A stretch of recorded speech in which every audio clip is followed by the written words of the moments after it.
La filière laitière a été impactée par la crise sanitaire, comme l'ensemble des secteurs économiques sur ce premier semestre 2020. Les marchés laitiers ont également été désorganisés. Les ventes ont baissé, mais l'impact de cette crise n'est pas le même sur les exploitations, compte tenu de leur circuit de commercialisation.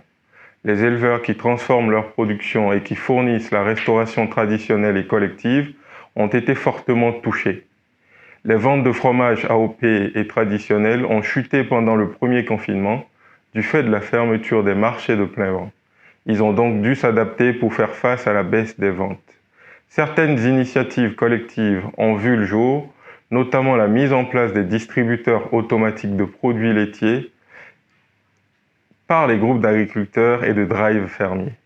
Par exemple, dans le Tarn-et-Garonne, plusieurs agriculteurs se sont associés pour mettre en place le drive fermier, facilitant ainsi l'accès des consommateurs à une large gamme de produits.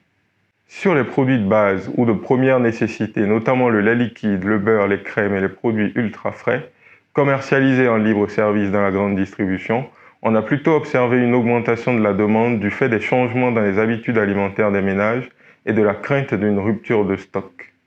Cette perturbation du marché du lait devrait entraîner sur 2020 une baisse du prix du lait payé aux producteurs de 3 à 6 euros des 1000 litres.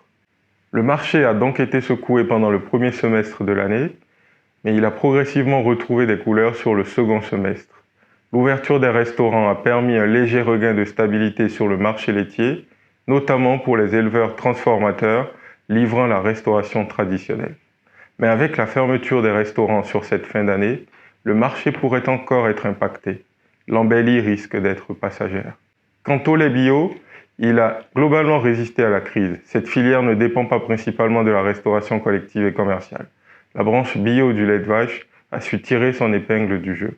En effet, le lait bio collecté sert bien moins à fabriquer des fromages qu'en filière conventionnelle. Cela a permis de conserver un prix stable à 478 euros des 1000 litres payés aux producteurs.